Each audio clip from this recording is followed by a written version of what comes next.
안녕하십니까, 알림이 황희두입니다. 어제는 매우 역사적인 날이었습니다. 검찰 정상화에 문재인 대통령께서 마침표를 찍은 날이죠. 검찰 수사 정치 중립성, 공정성 우려가 해소가 안 됐다며 어제 검찰 정상화 법안에 공포를 마친 상황인데요. 임기 내내 검찰 등 권력기관 개혁을 추진해온 만큼 직접 마침표를 찍으신 겁니다. 문재인 정부는 촛불정부라는 시대적 소명에 따라 권력기관 개혁을 흔들림 없이 추진해왔고, 공수처 설치, 검경수사권 조정, 자치경찰제 시행, 국수본 설치, 국정원 개혁 등 권력기관 제도 개혁에 큰 진전을 이뤘습니다. 물론 아쉬움을 느끼는 분들이 많이 계신 것도 압니다만 5년 만에 모든 걸 다 갈아엎을 수는 없는 게 현실이기도 하죠. 게다가 일각에서 검찰 정상화 법안에 대한 우려의 목소리를 내고 있는데 거기에 대해서도 반박을 하셨고요. 이런 와중에 조선일보가 저렇게 발악을 하고 있습니다. 김명일 기자는 국민의힘이 격앙을 하고 있다고 보도하고 있는데 애초에 중재안을 까버린 게 어딥니까? 국민의힘입니다. 그런데 거기에 대해선 아무런 얘기도 안 하고 있죠. 조선일보 김하진 기자 계속해서 문재인 대통령을 깎아내리고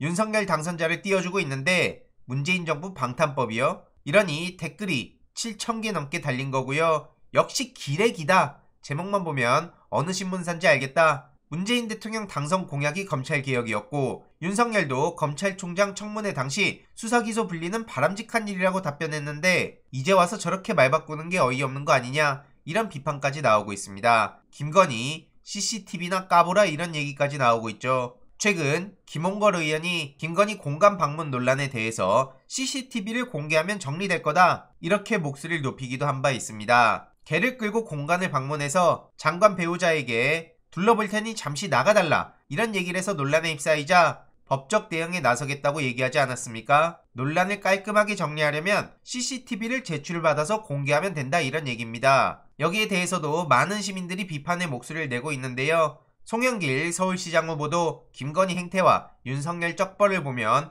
건방기가 보인다, 이렇게 비판의 목소리를 내기도 했죠. 그래서 윤석열 정권이 지나고 민주당이 재집권하면 다시 집무실이 청와대로 갈 거다, 이런 입장을 전하기도 했는데 어쨌든 중요한 건 대검에서도 검찰 정상화 국무회의 의결에 헌법소송 포함 모든 법적 수단을 검토하겠다, 이런 식으로 엄포를 하고 나섰습니다. 민정수석 겸 법무부 장관까지 노리고 있는 한동훈 후보, 어마어마한 힘을 가져가려고 하고 있는데 오늘 새벽 이런 단독 보도가 나왔네요. 한동훈 딸도 부모 찬스로 대학 진학용 기부 스펙 의혹에 휩싸인 겁니다. 일종의 엄마 찬스를 활용해서 기업으로부터 고액의 물품을 후원받아 복지관에 기부를 한 것으로 의심되는 정황이 나온 건데 그 이유가 딸 대학 진학에 활용할 스펙을 쌓기 위해 그런 거 아니냐, 이런 지적이 나오는 거죠. 국외대학 진학을 준비 중인 것으로 보이는데 봉사를 포함한 수험생의 사회적 활동을 중요하게 보기에 어머니 인맥이 동원된 거 아니냐, 이런 얘기가 나오는 거고요. 50여 대의 노트북을 복지관에 기증을 했다고 합니다. 그런데 한겨레 취재 결과 그 기증 과정에서 한동훈 배우자 지인인 기업의 법무 담당 임원이 연결고리 구실을 했다는 거고요. 국외대학 입시 컨설팅 업무를 하는 모 씨는 고등학생이 기업 지원을 끌어내 기부한 건 특별하다고 볼 수 있다, 미국 대학에 어필할 수 있는 부분이다, 이런 입장까지 냈네요. 이러니 한동훈 후보가 특수통 검사로 다수 기업의 수사를 해왔기 때문에 배우자가 기업 기부에 관여했다면 그 자체가 부적절하다는 지적도 나오고 있고요. 기부라 하더라도 이해충돌로 보인다는 한 법조계 관계자의 주장도 나왔습니다. 이게 심지어 딸의 스펙을 만들어주려는 거라면 매우 부적절한 거라는 지적까지 나오고 있죠. 이에 한동훈 측은 절차에 따라 사회복지시설들에 기증한 거다, 기부금 영수증도 회사 명의로 발급했다, 이런 해명을 내놨다고 하는데요. 해명도 참 길죠. 이걸 다 실어달라고 얘기한 거 아닐까 싶은데요. 관심 있으신 분들은 직접 읽어보시면 좋을 것 같고요. 노트북을 기부한 회사 쪽에서도 임의로 결정한 거 아니다, 이런 입장을 전하기도 했네요.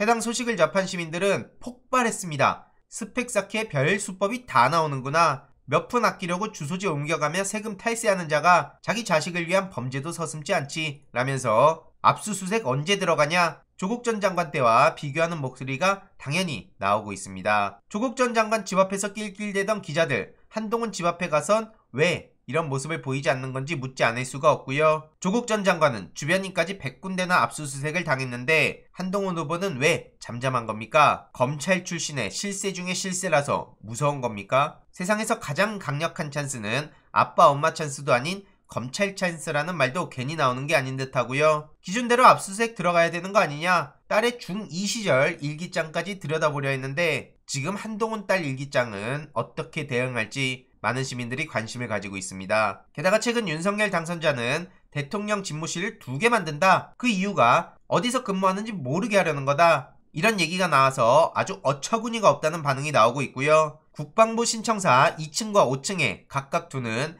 이원 집무실 체제로 운영할 거라고 알려졌죠. 이러니 가지가지한다는 반응이 나오고 있고요. 몇십 년간 만들어진 청와대 경호 시스템을 헌신짝 버리듯이 버려놓고 이제 와서 경호 타령하는 거 어이가 없다는 얘기가 나올 수밖에 없습니다. 게다가 최근 남산 망원경으로 윤석열 관절을 볼 수 있다. 단돈 2,000원이면 된다는 얘기가 나왔는데요. 참 별짓을 다 하고 있다는 생각밖에 안 들죠. 과연 5년을 다 채울 수 있을지 의문이란 얘기가 계속해서 나오고 있는 상황에 추가적인 소식들 계속 전해드리도록 하겠습니다. 이번 내용도 유익했다면 구독, 좋아요, 알림 설정, 멤버십 가입 정말 큰 힘이 된다는 점 말씀드리고 싶습니다. 이번 내용도 주위에 널리 공유 부탁드립니다.